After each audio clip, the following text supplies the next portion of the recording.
Este é o resumão, onde eu vou mostrar resumos para vocês para facilitar a sua vida.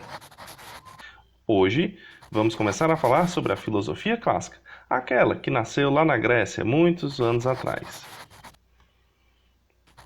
A filosofia significa amizade pelo saber, ou seja, uma grande busca pelo conhecimento. Certamente, o ET Bilu aprova e recomenda o estudo da filosofia. É importante saber que a filosofia, diferente da ciência, não traz respostas, traz perguntas, levantando questionamentos importantes sobre as grandes questões humanas. O que seria da humanidade se não fossem as perguntas? Com o advento da filosofia, houve uma queda gradual do pensamento mítico e uma elevação do pensamento racional. Por exemplo, ao invés de apenas acreditar que o Deus Hélio trazia e levava o sol todos os dias, passou a se questionar outras explicações para a ocorrência do dia e da noite. Tudo que surge, surge em algum lugar. É importante você entender que a filosofia não surgiu na Grécia por acaso. Uma série de fatores, mas principalmente três, fizeram da Grécia o berço da filosofia. São eles: primeiro, a escrita, que auxiliava na preservação e difusão do conhecimento que se produzia. Segundo, a presença de moedas, que favoreciam o comércio e atraíam uma grande circulação de pessoas. Terceiro, a democracia, que criava um ambiente de ideias aliadas ao tempo livre do cidadão grego, que podia pensar e refletir em diversos assuntos, gerando diversas perguntas, ou seja, fazendo filosofia propriamente dita. Foi nesse ambiente efervescente que os primeiros filósofos surgiram, sendo denominados posteriormente de pré-socráticos, já que Sócrates, que veio depois, foi tão importante que dividiu a filosofia em antes e depois dele. Esses chamados pré-socráticos romperam em parte com o pensamento mítico, chamado cosmogônico, adotando gradualmente o pensamento racional, cosmológico, passando a investigar a natureza com base na razão e buscando fundamentos de origem para as coisas. Nesse período surgiram diversos pensadores, dentre os quais destaquei 5. Parece que alguns deles se influenciaram pelo mundo de Avatar, o desenho, e não o filme. Eles acreditavam que um determinado elemento seria o princípio fundamental de origem de tudo, como a água, o ar, o fogo. Destes 5, eu destacaria 2, principalmente devido à influência que eles tiveram nos filósofos que viriam a seguir. São eles, Heráclito e Parmênides. Os dois tinham pensamentos antagônicos. Heráclito acreditava que tudo era fluido, tudo passava. Tinha-se então a ideia de mobilismo das coisas, em que tudo muda. Daí uma famosa máxima, de que não era possível banhar-se em um rio 2 vezes. Afinal, o rio corre e sempre muda.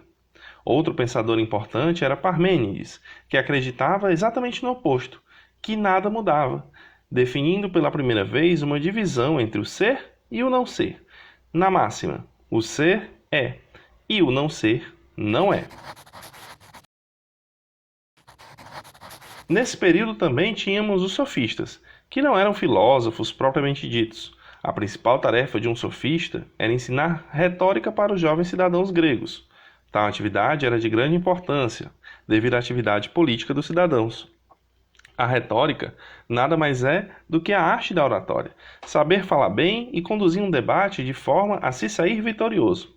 Os sofistas foram muito criticados, mas eles também possuem alguns méritos, principalmente com a valorização do homem e da palavra, bem como do diálogo. Os sofistas eram itinerantes, iam de cidade em cidade oferecendo aulas para quem pudesse pagar. Dessa cobrança vem o termo mercenários. Como o principal objetivo da retórica sofista era ganhar debates, os sofistas não necessariamente utilizavam da verdade, pois, na visão deles, esta era relativa e podia ser dobrada em favor da vontade do orador. Devido a esses aspectos, eles eram muito criticados por Sócrates, que viria logo depois. Já que chegamos nele, vamos falar mais sobre ele. Sócrates é considerado o pai da filosofia. Apesar disso, ele não deixou nenhum registro escrito por ele. Tudo o que sabemos de Sócrates foi escrito por seus alunos. O principal foco de Sócrates era o homem e o entendimento do conhecimento. Ele acreditava que a inteligência tinha como maior propósito o aprimoramento da virtude, que se constituiria na sua própria arqué. Ele acreditava que todo conhecimento era fruto do diálogo e fazia uma importante diferença entre opinião e verdade. O grande diferencial de Sócrates foi o desenvolvimento de uma metodologia para que os outros alcançassem a verdade. Funcionava mais ou menos assim: Sócrates fingia ignorância diante de um assunto, o que favorecia a fala do interlocutor.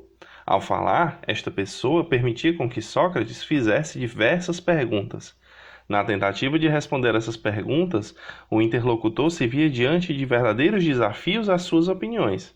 Nesse momento, Sócrates fazia refutações dos argumentos dessa pessoa, testando os argumentos e rebatendo. Nesse processo, o interlocutor acabava produzindo o próprio conhecimento e chegando à verdade por si só. Processo este que ele chamava de maiêutica. Sócrates foi tão revolucionário na sua época que influenciou diversos jovens, incomodando grandes interesses e sendo condenado à morte por crime de impiedade, o equivalente a ser ateu hoje em dia. É isso. Chegamos ao fim deste resumão. Pretendo fazer uma parte 2 de filosofia clássica. Por enquanto, segue na tela para você tirar o print e revisar os conteúdos. Espero que você tenha gostado. Dê o seu like e comente. Não esqueça de participar do sorteio. Lembrando que este quadro do canal é baseado nos meus resumos para obter a minha aprovação. Tchau!